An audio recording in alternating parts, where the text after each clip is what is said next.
Water, one of Pennsylvania's most precious resources.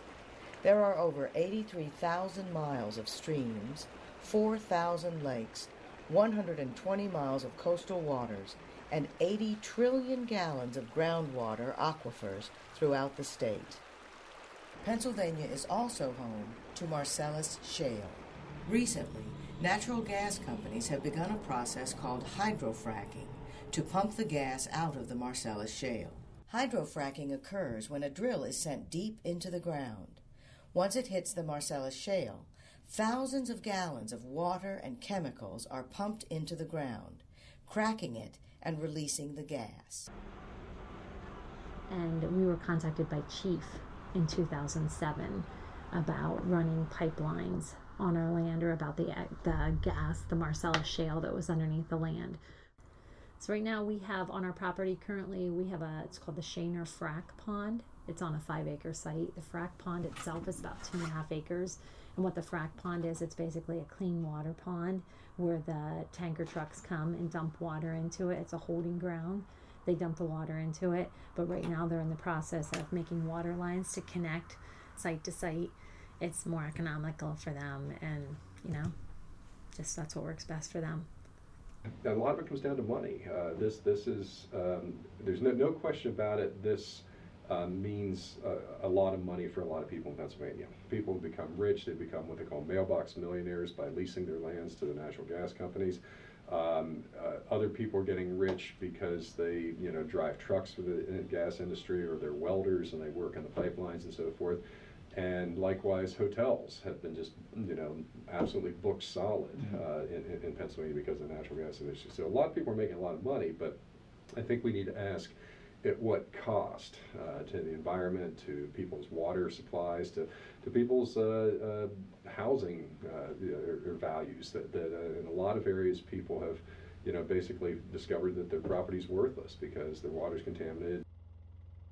You don't make money being a farmer. It's like being a coach. You do it because you want to do it, and you do it because you love it. So it's great to see these people finally getting money. Is it sad to see the land? That's, I think, the hardest part. We talked before, I forgot to say, we have our frack pond, but we also have water lines, and we also have our pipeline. So every time they go through and they make a site up, it's just truck after truck and bulldozer after bulldozer, and they rip the ground up, and they say they're going to come back and put it back together the way that it was. It's going to look like it was before, but is it truly ever? I'm a native Pennsylvania. I've lived here all my life, and up till 4 years ago, I was delighted to be in this area because of its opportunities for hiking and fishing and backpacking and hunting and all those things. Suddenly, it's not such an attractive place because these narrow country roads are choked with water trucks and gas drilling trucks, and you can't walk through the woods without stumbling across a compressor site or a gas rig and so forth, and it's not nearly as appealing a place to live in as it used to be. And my biggest concern about the water lines is, how do you know this frack water isn't going to break someday? How do you know that it's not going to get a bust in a pipe? Do I live there? I live 10 miles from the farm, but I don't want to see it contaminate any of my neighbors who I grew up. These are the people, this is my neighborhood where I grew up. I don't want to see it contaminate the people I've known forever, their land and their farm.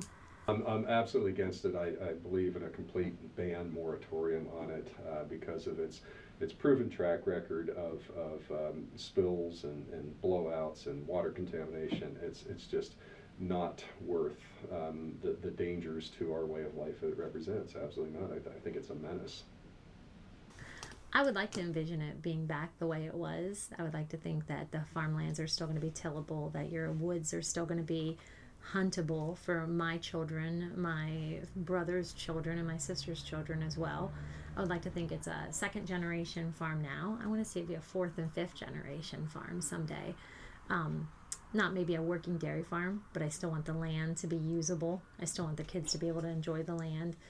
It's hard to envision that right now. There's so much, being torn up on the farm. But eventually, as you see in one of the finished sites, that's the finished, wellhead sticking out and the turn pipe on it to make it work. And so hopefully that's what it ends up being.